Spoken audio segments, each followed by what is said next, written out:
Hey everyone, you are listening to the Self-Awareness Journey podcast. This little banter is about a car ride long and features your hosts, JJ Parker and Melissa Albers. JJ owns a tech company and Melissa has been a coach working with influencers for the last 18 years. I was at a leadership retreat the other week, and one of the activities that we did was around talking about what our legacy or what we wanted our legacy to be. And so this started, it was like kind of like a worksheet, right? And then it had a bunch of questions. And one of the questions was, what do you want your legacy to be? And that question really threw me. Yeah. I have really strong opinions about this word as it I wrote relates NA on my answer. Like, not applicable. I might have just been being a smart ass, but I really didn't know how to answer it. And it really actually kind of like threw me into a mental tizzy for a while. Because I didn't want to not answer it, but I really didn't really know what to say. Just out of curiosity, did they frame the word any further than that? Or was it a foregone conclusion that, everybody leaves a legacy? Well, right. Yeah, it was kind of like a foregone conclusion. Super interesting. Yeah. Okay. So let's talk about that word first. Sure. What do you Like think legacy. it means? Yeah. What do you think legacy means? I feel like it means, like, in one way, it's just very tactically like passing on like money and things to the next generation, right? That's one thing that I think it means. One might be like, what impact sort of did you have on the world that people remember? Yeah. Right? Yeah. It feels like it's a thing like, well, do people remember you after you're gone? Right. Yeah.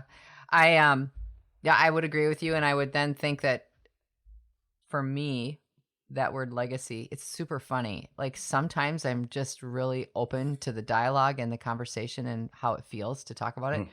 And other times, I just really get annoyed. And it has everything to do with the nature in which the topic is brought up. How are you feeling now? Really open because we're just having a conversation. Okay. I find it interesting, though, that when you get around certain energies. So, okay, I'm going to say this stuff, but I don't want it to sound judgmental. This is my observation, and I might be wrong, and I'm okay if I'm wrong. But my observation is that when business owners, people in leadership, people that have great influence, I kind of feel like there's two camps. The people that are naturally growing their influence and their legacy every day by not trying to, but just are. And then you have the opposite, people that are focused on legacy as a thing, as a ego trip, I've seen it used in control. I've seen families broken because of this idea of legacy. So yeah, I think it's a really interesting topic. It's way deeper than just, a single question on a worksheet. Yeah. Well, that's kind of where I went initially, is that I felt like legacy and thinking about your legacy and like wanting to leave a legacy is all very ego driven. Yeah. That was my first reaction, is this is like an ego thing. Like you want to feel super important. So you drive this idea that you're going to leave a big legacy and people are going to remember you forever and your name's going to be on buildings and, they're going to name the whole city after you. And that's like an ego thing. Yeah. I think also tied to the ego, but in an opposite direction, is fear. The ego says, I want to be thought of as important, and I'm scared that I'm not. fear that you'd be forgotten. Yes. Fear that what you didn't matter. Yeah. Or fear that this stuff that you thought was super important doesn't translate to anyone else. Honestly, I think that's more at the core of a lot of this stuff is fear. So, like the idea that lots of people want to live a life that had some impact, like whatever their definition of impact is. Yeah. Right. Mm-hmm. And then they want people to remember them for that. They don't want to, they don't like the idea that like I was here on Earth for a while, nothing happened, everyone moved on. It's so not funny, and we're both laughing about it. Which I think is part of our charm, by the way. Take really, really big, important topics and then just make them very funny. I guess I said that kind of flippantly, but like, I mean, in one way, when I was thinking about it for myself, it's like, that's almost like my equation, right? I don't know. Like, I'm going to do the things I think are important, that I think better the world and the universe. Mm-hmm. If no one else like cares about that, that's not, you know, like, I mean, I don't know that those affects me. Yeah. Yeah.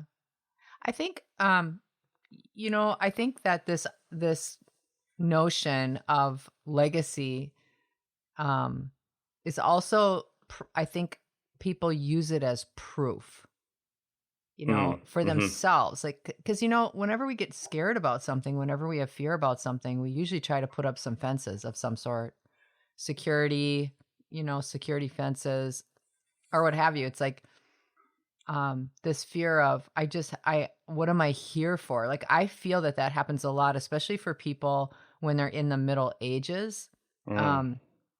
People start to get afraid, you know, because they think, and of course, these are time-old conversations about midlife crises, you know, or however you say it. But that's, I think, what the root of this is. I think at the root of it, it has something to do with what the person thinks that they're doing in this world. And halfway through, they're panicking or feeling depressed because they don't really feel that they've made that much of an impact.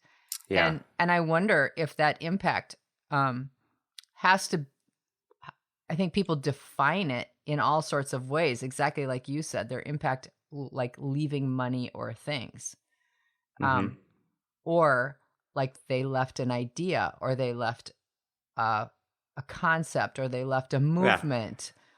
Yeah. Sure, right? Yeah, or they were part of a movement that was very significant, and this fear seems to wash over people at certain times of their lives. Maybe there's triggers for everybody, but when it comes from that place, I feel like that's a real gentle entry for me. Like, I feel like that's when it is worthy of a conversation. You know, it is interesting to talk to people about what's behind the fear of not leaving something. What's behind that? Like, what are you picturing for yourself that you don't see manifesting?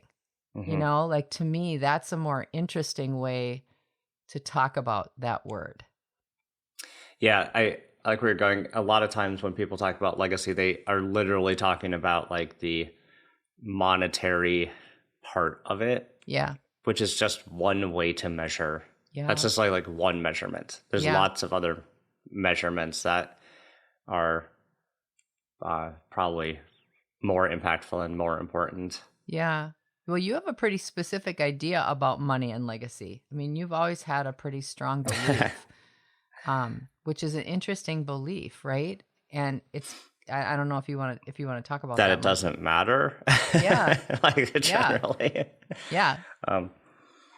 Yeah. I this is probably why I even struggle, why I wrote NA, because like, really to me, like I don't put a lot of value in legacy or really any really any legacy. And I think this like stems from like my core belief that everything is temporary, right? Like everything. Yeah. So that's interesting. So you're bringing it back to your spiritual belief. Yeah. Yep. Yeah. So like in my model of everything being temporary, even legacy is temporary. Mm-hmm. And you can, I would argue agree. you can see that in now and that time frame of temporary for a lot of things is really short. Yeah. Even decades is short. Like even decades is short. Right. Like we have some legacy around, presidents or different big events that are still happening. Mm-hmm. But the ones that happened 2,000 years ago are pretty much gone. They're like maybe in a history book, right? Mm-hmm. Hmm. But then they're more portrayed as like this thing happened, right? Mm-hmm. But more like events. Yeah. So like for me, everything is temporary. So the idea that we actually work on establishing a thing that is going to fade doesn't make a lot of sense. Okay, so now let's shake the tree. I'm going to talk. I'm going to come from a completely different angle, which is my spirituality says everything is forever, meaning energy. Energy is forever, not stuff, not individuals, not personalities, not decisions, but energy is forever. And so for me, the way I look at it is I'm really not too worried about what kind of legacy I'm leaving for after I go. I guess more of what I'm worried about is what am I leaving for energy? What am I leaving for every day now? And I know that might sound rather short-sighted, but I don't mean for it to. What I mean is while I'm here, I feel like I have a responsibility to set a good tone, set a good example, be open, show by my example my willingness to adapt to the changing environments. But more in the present. Yeah, more in the present. Yes. Yeah. I don't think you and I were saying too far off. Yeah, maybe right? not. Like my idea, like the legacy things are temporary; they'll fade eventually. Yeah. Mm-hmm. But you're just saying like, well, I like what you're saying about affecting the right now, because really that's the only thing we can actually have any influence on. I totally agree. We can't influence the past. We have a delusion that we can actually influence the future. Mm-hmm. Yes. Yep. And the only thing we can actually do is affect what we're doing right now at this moment. Mm-hmm. Yeah. And how we are right now. And you know what? I think that takes a certain amount of courage, actually. I think it takes a certain amount of courage. I think it takes a certain amount of awareness about how you think and feel about things. Because it's really easy to get swept up in something other than that. Like, and you and I travel in circles where, some folks have lots and lots of money. And, they're constantly talking about how they're going to move this pile of money to go do that. This pile of money is going to go do this. And this pile of money is going to make these other piles of money. And it becomes this mental haranguing game. Yeah. And which there's nothing wrong with that. There's absolutely nothing wrong with that. It's fun. Like playing with money is fun. So, but the idea though, that there are control mechanisms or things tied to those piles is where I start to get, I find myself backing out of the room quietly, even energetically, like, no, this isn't where I'm at. Yeah. Why? Because a lot of that gets positioned as status symbols and control. And control. And ways to like compare against other people. Yeah. Right. Which we're not fans of. Right. Though, again, like, and I think this is why people have a negative stigma around people that have a lot of money. You hear people talk about, oh, he's just, what a jerk. Look, he's got this big car, or he's got this, or he's got that. Where in fact, the guy may be an absolutely wonderful person, but people have stigmas about that because there is so much tied to that idea that money creates power, control, legacy that will continue on. The name will stay, whatever. I think that's where things get really bunged up. Yeah.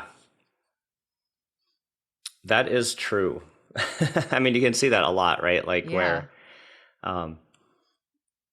there's definitely a stereotype there. I've met lots of people who have lots of money and are extremely nice and well-grounded. Absolutely. And I've met a lot that are just like, you're just like, that is a whole different world that I can't even engage in. Yeah, that's absolutely my point. But if you talk with the general population and ask, what's your initial reaction to, right? This is where people will have a natural reaction that may or may not even be accurate.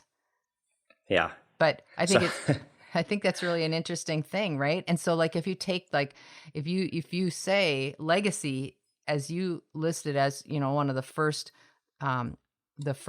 definitions was leaving money and things. Yep. Right? That's what a lot of people think legacy is. Yeah. Well, I think even in the dictionary, it's like literally the definition. Oh, did you? Of course you looked it up. No, of course I looked it up. Yeah, I was like, you and I were talking about this the other day, this, I guess, my view on money. Yeah. Right? Which I don't know if we're going to do a separate podcast on it. But like my quick definition or the way I see money is that all money is stored up time. Oh, yes. Right. Yes. To me, money is time. Right. Yep. Because like the thing I use money for is to like not just do the thing myself, right? Like if I wanted a house, I could certainly like cut down trees and build milling machines and create 2x4s and like build a house and forge nails and do the whole thing, right? But it takes way too long. I don't have that much time. Forge nails. Be like, so I use money to like accelerate the process, right? Yeah. So to me, what I think about having a lot of money, I actually think of it more like I have a lot of time. I've stored up a lot of time. Huh. Right. And I can use this paper to trade time. Huh. And after I'm dead, what good is any of that time? Oh, that's super the best you could do is give more time to someone else, right? Yeah. So if you look at money like trading time, it's an interesting perspective. Well, I love that perspective, and I would add to it for me, I think that is one exchange. The other, I think, is energy. I think money is nothing more than an energetic exchange. It's just paper. It's just paper. Right. If you ever want to, we're getting off topic, but we should do a podcast on money because that's really fun. But yeah, like if you ever want to talk about that, it's like if you ever wonder like how you're very, very attached to money, like go to a different country that the exchange rate is so different, you can't figure out what money means. Then you actually get to learn how, like how it really works, how the world really works. We were traveling once and there's this like kind of cool painting. And we're like, ooh, yeah, well, we should get that painting. And it was like $20, right? Yeah. And it just like a little sort of souvenir thing. Yeah. When we got home, I'm like, why do I have this charge on my credit card for $200? Because we had like messed up the exchange rate math by like 10x, right? Like, wait, we wouldn't have paid $200 for this thing. Oh my god, 20 was okay. That's hilarious. Oh, I'm so glad you didn't buy a car. We ended up loving the thing, so it was worth it. Yeah, it totally is. It's still hung in our house. Yep, it is.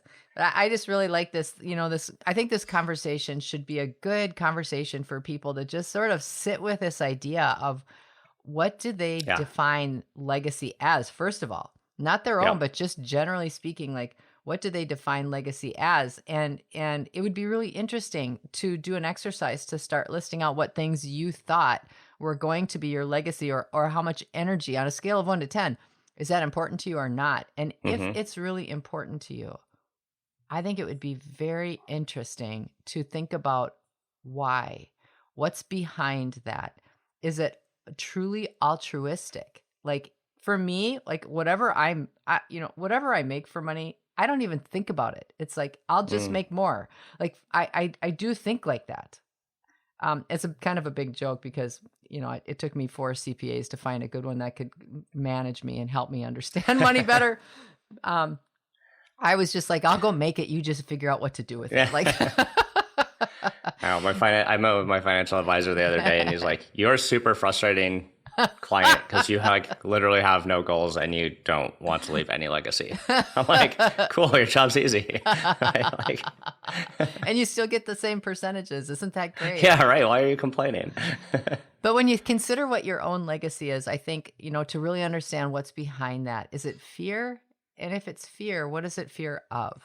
And if it's not fear, if it's generosity, that's a different story. Like if it's coming from a place of not constriction, but of growth, right? Of expansion.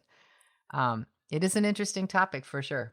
Yeah. And I love what you said, this idea that you could reframe legacy from not a thing that's happening in the future. Yeah. But it's a thing that's happening right now in this moment. Right. Yeah, because the truth of the matter is, just like you said, that's all we are, is right in this moment. That's all we actually have. And, there's so many times in coaching moments where people are like, well, this is what I want. I just want to be a better leader. I want to be a better husband. I want to be a better parent. But that aspirational want is what you're putting out in the universe, that it's not here for you right now. It's only in the future, in which means you'll never, ever hit your future. So by turning that into, and I think this topic is no different, it's like turning that into, but what are you doing even in this moment that's already creating that? Like, wow, that feels better too, I think. I think that feels really good to think about it like that. Yep, I like that.